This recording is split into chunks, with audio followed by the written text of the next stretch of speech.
But what I wanted to do is record a little information on this topic about getting spouses more involved. I'll explain that in just a second. But knowing this is difficult, I'm glad you're here. This may be a little shorter. What I'll do is give a presentation. I'll give a chance for any Q&A. Before I do that, I want to remind you that my name is Dr. Fred Ray Librand, and I, with Jody, have homeschooled our 5 kids from birth to well past college. Jody would be here, except our 5th child is getting married in 2 days. And so everybody's getting in town, and everybody's quite excited about the events, and she's got 1,000 million jillion things to do, right? So you're going to have to forgive her for not showing up, but I got her thoughts, as well as one of my sons just flew in from the D.C. area. In fact, let me mention him. So this is the Weekly Standard. You may or may not be a fan. This is like, I'd say probably number 2 best-known conservative magazine compared to the National Review. So the Weekly Standard, you know, it's like Fred Barnes and those guys. But here, somewhere in here, there we go. Let's see if I can get this. Right there is Holmes Librand. Not that I can do this, I'm sorry. So there he is, Holmes Librand. So it's his first published in the magazine work. He's been working there for 6 months or so. But now I have to get a subscription, I guess. Second thing to notice, or I want to mention, is the sassafras tree. This is a new book by Forrest Librand, and all the illustrations are in it himself. It's really, I mean, I'm talking, it's a real book. It's quite well done, and fantasy stuff for kids. And you might want to check that out. Amazon, the Sassafras 3, and you can find it S. Forrester Librand. So that said, and I only brag on my kids because I want to model that you should too. This is great. You know that we have 5 kids now that are about to be married, a grandbaby, another one on the way. They're all active in their churches. They all finished college. They all paid for their own college. We paid very little. You know, we paid some on all of them, but not much. Nothing like a 4th or a, you know, maybe an 8th or something. I don't know. I was a pastor and I couldn't do it. So I equipped them to learn how to learn, and equipped them to be able to work hard. And they learn how to learn, they work hard, and they paid things off. So all that being said, I'm assuming I can be heard. If somebody would type in the Q&A or the chat here, I'll just say, let me just make sure. Can you hear me? So I'm assuming all that great stuff I just said about my life and what we've been through was good. Oh, good. The sound's excellent.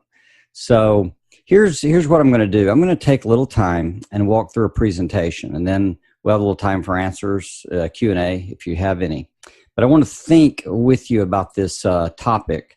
And it is, I think about topics and issues. Usually what I try to give people is a starter kit.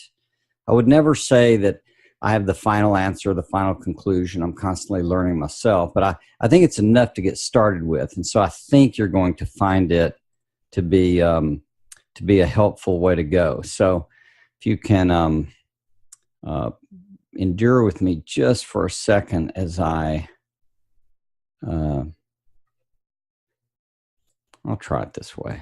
No, I don't trust myself. So I've got to share the screen and then get this thing going here. So just want you to watch this presentation called How to Get Your Spouse More Involved, and subtitled In Homeschooling, right? So there's the question, how to get your spouse more involved. And in doing that and thinking it through, I really started out by way of introduction to do partly what I wanted to do, which is trying to tell you, you know, who are you or who do you think you are? And I shared some of that. My background, I've got a degree in theology, a degree in Bible, a degree in English literature, taught speech communications at the University of Alabama. I went to law school. I have a diverse background related to education, and I've written a few books. I'm on parenting, communication, relationships. And what I am more than anything is just someone that loves to figure out how to solve problems.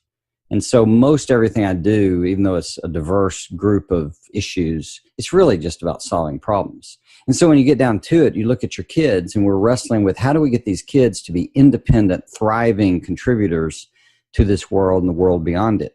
And, who do I think I am to say I have answers? And I'd say I think I'm somebody with a voice that has been given some experience and has had it validated somewhat in practice, but who's not trying to give final answers, who's trying to stumble in the right direction. And that's what I'm hoping you're up to as well. So when we get down to this topic, I am concerned about the word get and how to get your spouse more involved, because this is easy to misunderstand. So trying to get someone involved could be taken or mistaken to be manipulating someone. And we are never about manipulating others. That's just not going to be something ever, for sure, intentionally, but hopefully even unintentionally. That's not what we're about. I'm not fond of us manipulating our kids to behave and do certain things, but I am interested in bringing influence to bear. So persuasion and influence are not in and of themselves about manipulation. Manipulation is largely about motive and the clandestine nature of it, if you look up those words and think it through. So we're not really trying to manipulate the other person to do more, or do less even, I guess it could be. It's not about manipulation. It's not about getting them in that sense. It's more of the word invite, how to invite your spouse to be more involved, or how to help your spouse become more involved, or something like that, and whatever role you can play. So keep that in mind. We're not here talking about manipulation. I hope that makes sense. So there are two big things, and the two big things that I want to look at first, I'm going to walk through kind of two big things and three keys and a few other little things like that, and it should all come together very nicely for you. So the two big things I want you to consider is, one, are they on board? Is the spouse, and you may not have much of an issue, you're just trying to pay the way for something more. Some of you are totally alone, I know, not exactly who, but I've just done this long enough. Others know the bulk of the burden is falling to them, and that's sort of the challenge. And so in whatever sense you're wrestling with this, the question is, are they on board? Are they? I actually, in thinking this through, obviously, one, are they on board in homeschooling? Are they fans? And a lot of times they're not. And we'll actually talk about that. But if they're not fans of homeschooling, then that's going to be a little bit of an issue.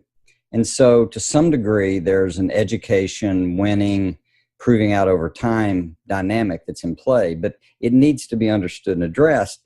But I'd ask that about parenting too. Are they on board for parenting? Because on board means we're going to try to team up and provide the best context we can to equip these little souls that have been trusted to us to go out in this world and thrive, right? Not just merely survive, but thrive and help others survive. That's part of what we're trying to do. We're adding a net positive to the equation out there in the world. So that's one of the big things. The other big thing is homeschool defined too narrowly? So what I mean by that is a lot of times we can think of schooling too narrow. We also think of it too broadly, but if it's too narrow, then homeschooling is just the reading part, or reading, writing, arithmetic, or something, just that part when we're actually sitting down and doing school. Well, obviously, I think if homeschool is defined more broadly, that this whole school experience, school does it too, because they have athletics and competitions and things associated that work outside of the school hours. Now, you can have it so broad that you include, sleep, or driving down the street and waving at the neighbors on the way out of town, or something like that. All is homeschool. I don't mean everything in our life. It's true. That would probably be life school or something like that. And we're certainly in the school of life, but that's not really what we're aiming for. What I'm more concerned about is that in involving sometimes we define homeschool so narrowly, we don't realize ways they could contribute because the definition isn't broad enough. And I'll give some examples of that in a moment. So those are the big things to ponder and think about. There are three key issues that I want to help you think about. The first is this. They could be working too hard. In other words, we're wrestling with why are they not involved or not involved more? And the fact is they could just be working too hard. And so when someone works too hard, and certain times of the year are that way, I've got good friends, and in fact, some of my clients are plumbers and HVAC companies, as well as some, security firms, et cetera, engineers. I work and coach a number of people. I don't just do this. There are some other things that fascinate me. And I've found that people at certain seasons just work really hard. My HVAC friends, and plumbing not so much, but HVAC, especially in the summer when air conditioners are breaking down, et cetera, they're just working all the time. And they're incredibly exhausted. Well, there can be seasons for any business. If you're in retail, you know that a month and some change from Thanksgiving through the turn of the year is brutal on priorities and time, et cetera. So there could just be a working too hard, but it doesn't have to be seasonal. It could be anything. And what I've noticed is there's a difference between blue collar and white collar jobs. And it's a doing versus thinking thing. And, if you misunderstand me to be criticizing either group, don't do that. I have great admiration for both sides of the equation. And largely it works like this. Blue collar is the doing side. So I've worked construction. I was a warehouse assistant for some time, done a variety of hands-on blue-collar type jobs. And I know what hard work and good black and white thinking and clarity of what we're trying to get done is about. But it's a doing thing. It's seeing things getting accomplished. It's being in motion. White-collar jobs tend to be more about the reading and writing and communicating, and it's more of the thinking conversation. So they might spend the day with an Excel spreadsheet or with emails or with a presentation or having to read contracts or whatever. So as a pattern, I would say white-collar jobs are thinking jobs and blue-collar jobs are more doing jobs.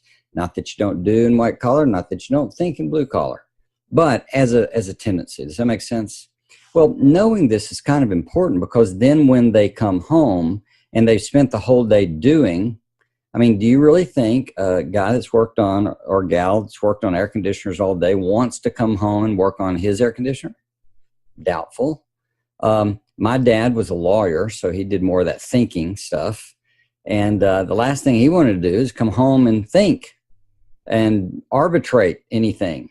He in fact would prefer to come home and do something. And I wouldn't be surprised if doers don't like to come home and think. They may just rest, they may just relax, but that might be a preferred time to read or something like that, or to chat at that moment finally. So I just mentioned this because if they're working too hard and they come in and you're trying to engage them in doing something that they don't have energy for because they're working outside the home, that's going to be quite the challenge, and you ought to be aware of it because you can target things a little better, which I'll see in just a second. The second key issue is that there can be a confidence gap.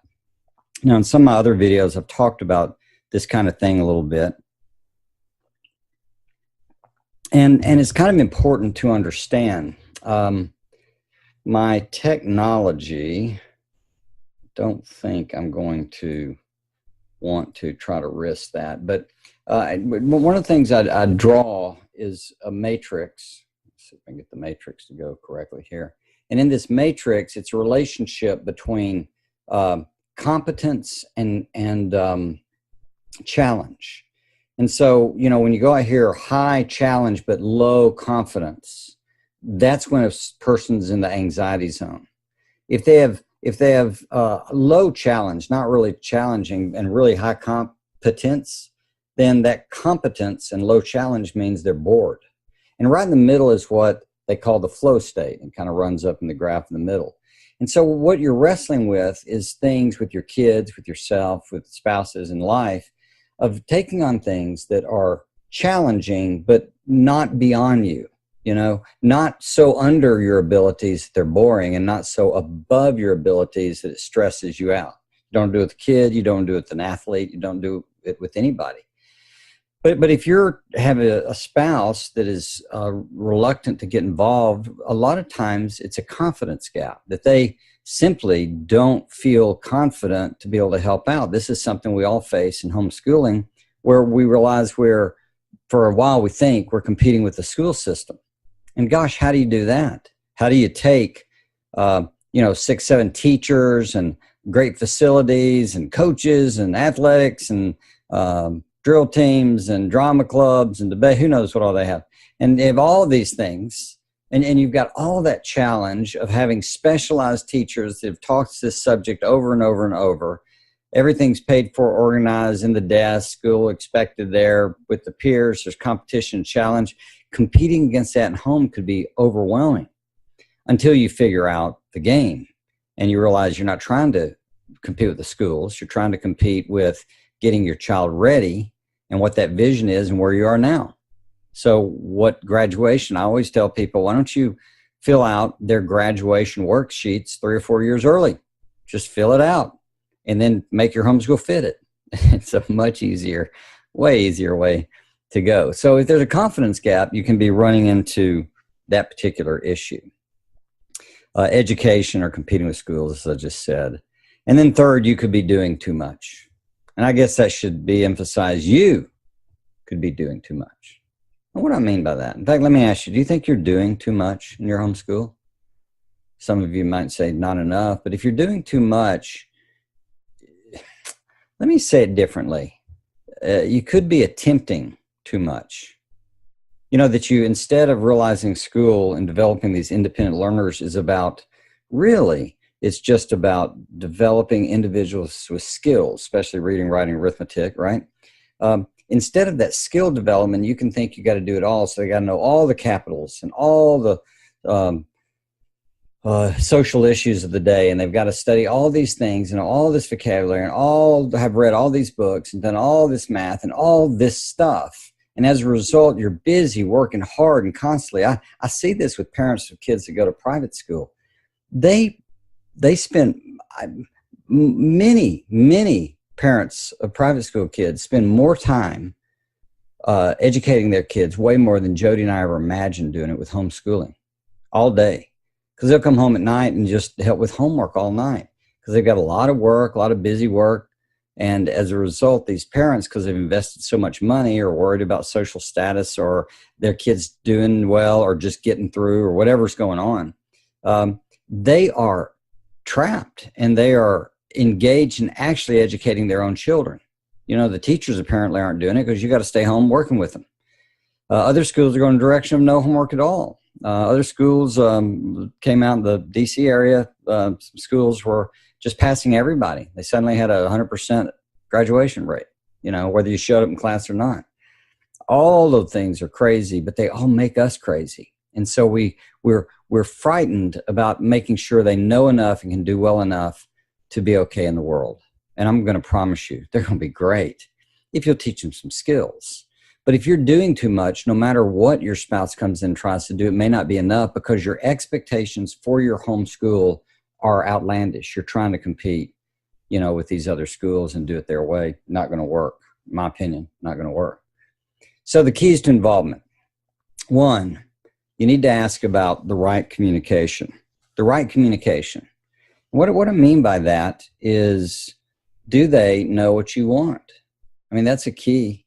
I'll tell you, it's amazing to me personally how much of my interaction with people, whether it's in the business world or whether it's with moms and dads in parenting, or moms and dads, husband and wives with each other, how often expectations are not clear, how often the other side doesn't know what you want. That is not the way to go. You've got to let people know what you really want, because you could find out that what you want's unfair. You could also find out that they go, oh, I didn't know that, you know? And we do this all the time, and it's not fair. You wouldn't want it done to you. It's kind of the golden rule: do unto others, you should have them do unto you. And the golden rule would tell you, hey, why would you'd want someone to let you know what you could do for them so you could do it. That's the way it goes. Well, why not you towards them? So on the right communication, you're just asking, do they know what you want? The second issue is the right match. And what that means is, do they fit? I guess I wasn't clear enough. So tell them. Yeah, tell them what you want. Okay, sorry. Right match. Do they fit? Is there a match with their talents? This is a bit more of an issue. I'm going to give you one example of how to think about this. But if we're trying to ask people to pitch in and help us with homeschool, our spouses or whatever, and it's not their talent, then we are working against it. For example, Jody, she would admit this. She has a semi-morbid fear of mathematics, okay? So all of our kids did pretty well in math, a couple of them not as good, but some stellar. Two of them in particular, one was a perfect SAT math score, one was near one. And Brooks, the youngest, has 3.96 grade point average at the University of Texas. He's going to graduate a year early. He's double majoring in mathematics and economics. He finished calculus like on his 15th birthday. He has a real knack for it, but his mom didn't teach him, and his dad didn't teach him. That's all we need to know. His dad and his mom didn't teach him because we set an environment for him to learn. So Jody comes in with math, and she has to work with them the math most because I'm gone some. And so the way we did it was not for her to teach them math, but for her to check their answers, make sure they did their work, and got it recorded. She's good at those things, and those talents played in, and the kids learn math. So in thinking about that, I'm going to give you a really simple paradigm of how to look at people's talents, okay? So about talents, what I'm going to share with you is from the Colby Cognitive Index, one of the things I've been certified in. It's about energy that you have in life, and they talk about things like implementer, using implements, quick start, energy to get going fast on something. There are a couple of more that have to do with systematizing information. I don't want to teach you those vocabulary words. What I want you to do is just understand the basic idea of what the research has garnered. And that is, there is a talent some people have for gathering information. And so they like to ask questions, and they like to dig, and they like to read, and they like to answer questions you ask like, well, it all depends. And they like to think it through, and they have strategy in the game. I have a fair bit of this myself. And so they are more researchers in that regard. Another type of talent is organizing systems, right? This would be more of a follow through, getting the system down and working through the system. These people like calendars. They integrate time this way. But they like to organize things into patterns and systems. The third is people that like new ideas and challenges. That's that quick start thing where they're more verbal. They are more sporadic. They're willing to take on a challenge, come up with ideas, brainstorm, that kind of thing. And then finally, this implementer thing, using implements or using tools. These people are quieter. They like quality.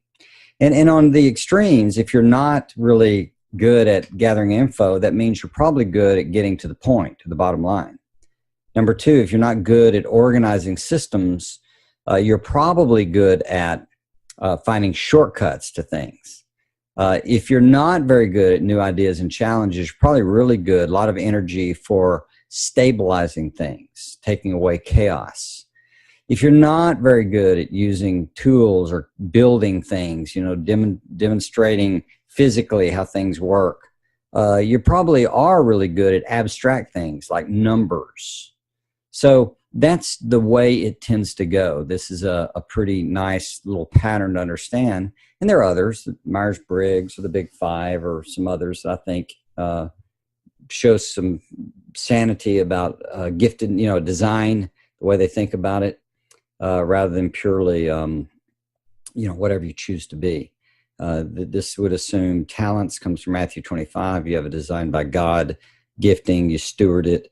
And in this regard, if your spouse, let's say, is good at using tools and you have a broader view of homeschooling, why are you not figuring out how to have that spouse included in helping with the use of tools, in some sense? And by the way, even in, compasses and, the pencil and the pointy thing, and geometry and all kinds of stuff, there's still tools involved, drawing and measuring and all kinds of things. The same with generating ideas and challenges, the same with organizing how they approach and do things. Any of these things could be great contributions according to their talents. So a lot of times we're thinking more traditionally. My spouse should pitch in and read to the kids, maybe.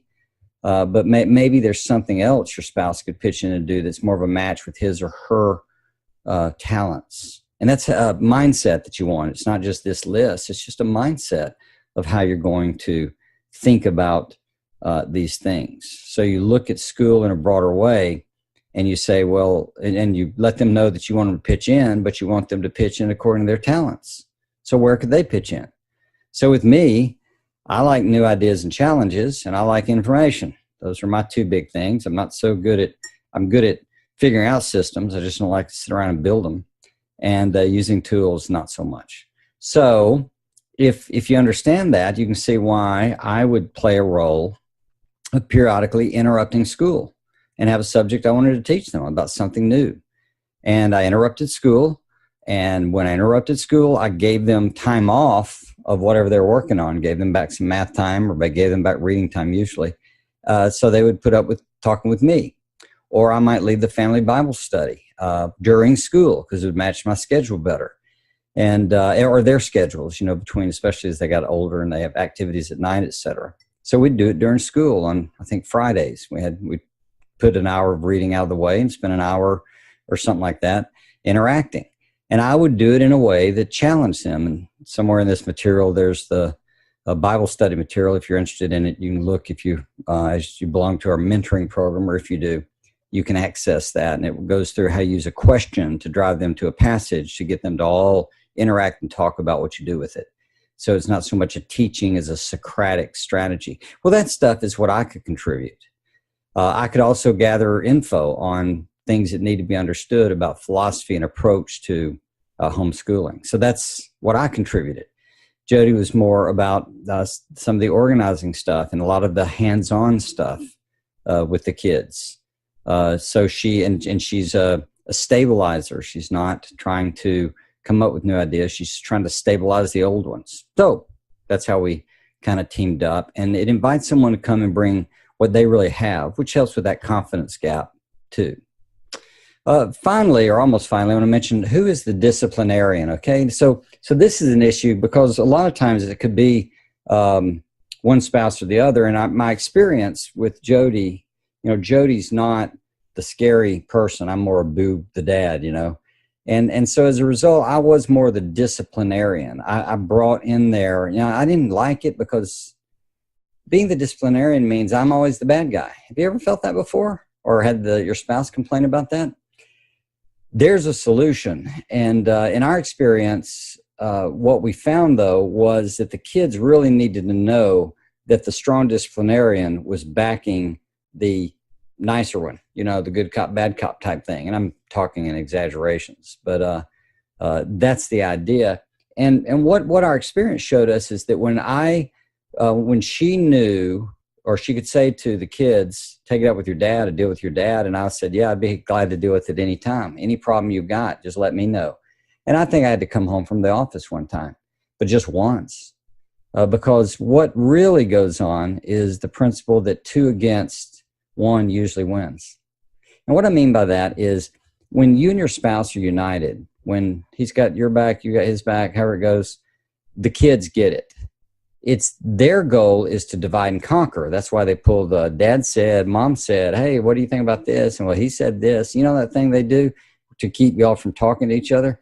Because when you're united, they don't have a good way to win or manipulate the system. And listen, in school, you need to some degree have that because not all kids are going to do the right thing. This is why we set up standards and systems. And so if you're united together, even in discipline, you know, that we're both committed to this, not at odds against it, your kids are going to get the signal. It's going to be fine. Now, it may be you haven't gotten together. You need to find a place to meet, you know, or recognize that if one says no discipline and one says heavy discipline or something like that, and it's just two and just pick who you want to follow, that's never going to work. That's got to get resolved. And I'd say the sooner the better, but it's not going to get resolved unless it's taken out as an issue and two people commit to say, we're going to resolve this. We're going to come up with something we can both live with. But in general, most people just want to know, are you on my team with this? And once the kids know that you're united together in homeschool or life or whatever, you're just not going to see the battle that you would otherwise. The big cure for resistance, this is Jody's contribution as we were talking yesterday. She said, you need to remind everyone of this, the big cure for resistance, and that is small incremental changes. A lot of times what we're wanting is a spouse to come in and do a lot. And really, you don't need that. You just need a little bit more. They tune in, they're aware of it, etc. Just a incremental change, something small. And the way I like to say the principle is this: the next step is never hard. It never is. If the next step you think you've got, or the next thing, what you want your spouse to do, you think is hard, it's not the next step. It's 3 or 4 steps. I mean, climbing a mountain, it's just a step at a time. If you try to jump up to that ledge, that's really hard. You want to write a book? Great. What's the next step? Turning on the computer? Right. Can you do that? Yes. How about writing a sentence? Yes. If we jump to try to write a whole chapter in an hour or something like that, it'll overwhelm us. And so what we want to do is understand this principle that the next step is never hard. It's an incremental game plan. So if you're desperate, this is Holmes's contribution. He just flew in and I asked everybody, so I'm fixing to talk about involving spouses. If you got anything to say? He said, I do. Go visit a public school and talk to the kids about what they're learning. And what he was saying is, public school in many contexts can convince you that what you're doing is really wise. I'm not mad about public school. I'm a big fan if they're really educating kids. Same with private school, same with homeschool. If you're not educating your kids, I'm not for your homeschool. If public school is not educating kids, I'm not for that public school. Private school not educating kids, not for it. Same with college, same with seminars, same with you name it, right? So his point is, if you really want to get someone on board, they just need to understand a little more of what really is going on out there in the public school, and they can get on board faster. How you do that, I don't know, but it's the idea. In fact, part of the reason he's convinced of that is he was the one that wanted to check out public school, so we let him go a day or so with a friend.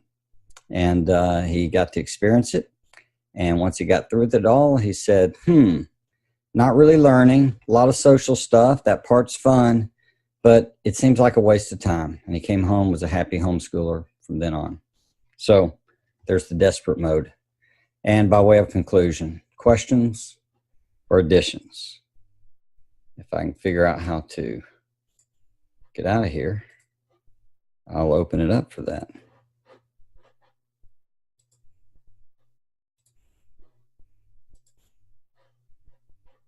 Well,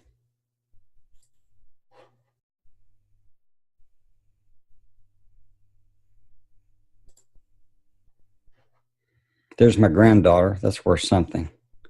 All right, here's how it works. Strange.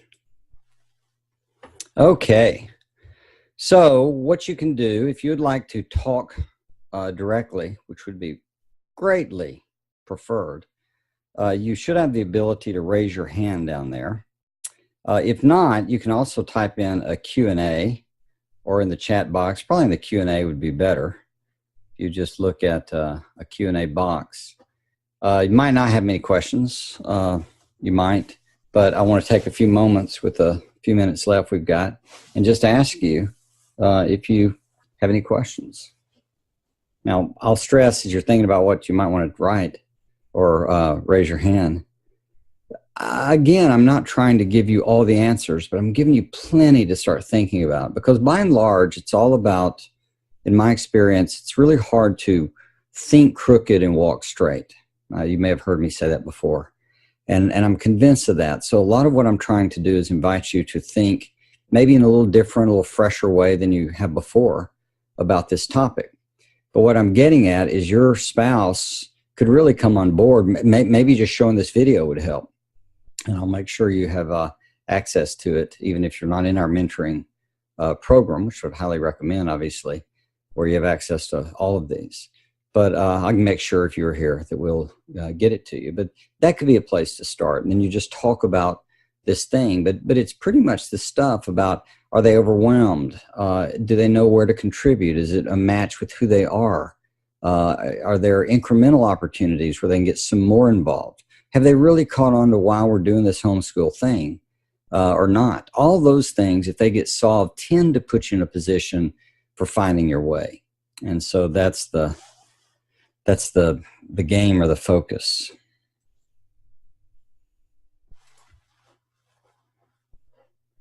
So somehow, here we go. So I don't see any questions. That's fine.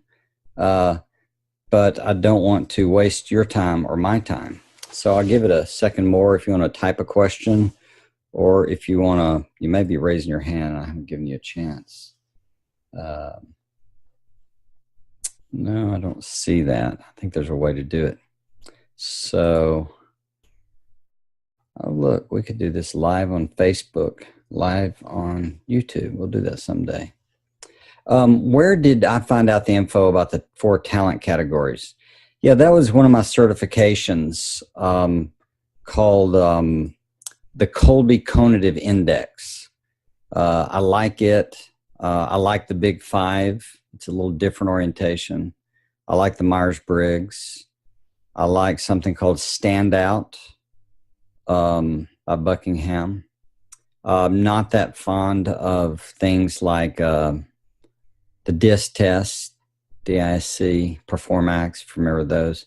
These tests break down in talents. They look at it in terms of developmental. So environment would dictate personality things to you. These things I'm mentioning have a stronger leaning to design. This not that it's not developmental, but basically, if you look at, trying to see here, if I can find this. If you think about it, I don't know honestly if we need the tests we come up with, even though I'm certified in a whole bunch of them and I use them. The problem is we need a test that's just perfect for one. How do I say this? If we found the perfect test for you, it wouldn't work for much of anybody else, because the perfect test for you would be unique to you. And you, unfortunately, are a very unique individual. So some of what we're having to do is we're having to think through, with wisdom and observation, what is it that we like or appreciate or can understand as a talent, and paying attention that way. You know, what do you find that comes easier than most other people? How do you make a difference when you show up? How do you impact people in a positive, good way? Yeah, I'm not finding. I was going to look for something that showed you how this works. This isn't too bad. I'll show you this. I may know Paul. I can't pull his mind up yet. But when you look at and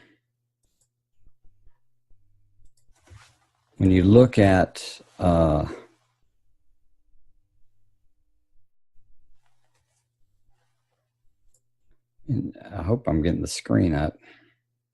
Should be.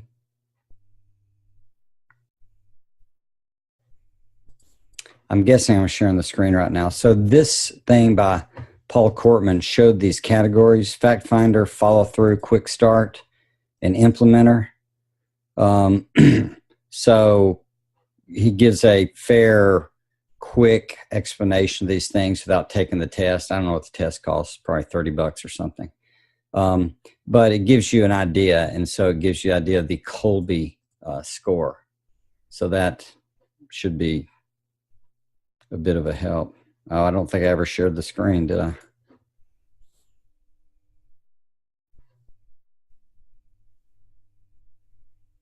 Oh, it did come up. Good. Well, not positive I'm great with my technology yet. So let's see. There's another question here, or is there? No, I wanted to give in the chat. I'm giving that link. You may not have seen it fast enough to understand those categories. So, other questions? What else is on your mind, if anyone?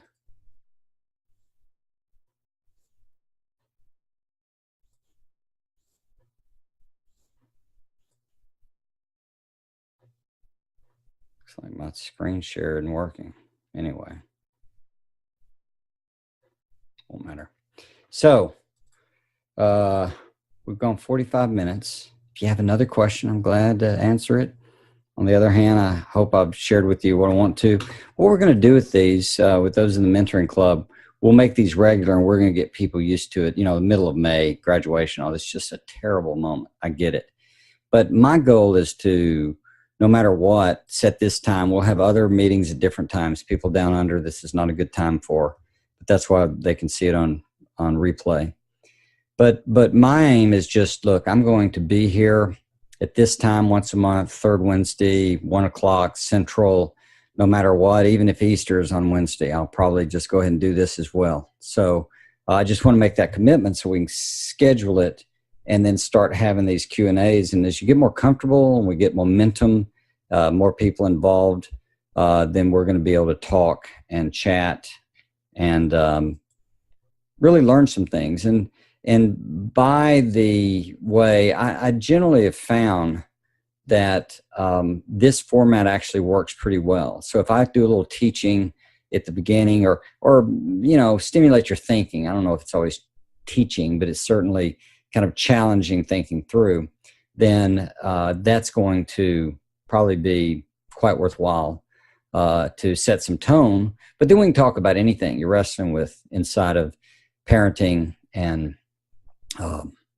homeschooling and education. And so all the courses that we have about running your emotions or how to memorize things or how to problem solve, et cetera, are going to be a part of it. But this kind of way of going about it, I think, is going to be useful, and we're going to improve as we go. I have a very simple marketing strategy. I'm going to try to really, Jody and I are going to help you do great, and you're going to blab about us to others. We're just not planning to do anything in terms of large scale, you know, slick campaigns, but rather grow a kind of a word of mouth movement about how you can develop your children to become independent learners so they can be difference makers in this really, really needy world. So, no other questions? I'm going to let you go, and I'll for sure see you at least next month. Feel free to write anytime. God bless.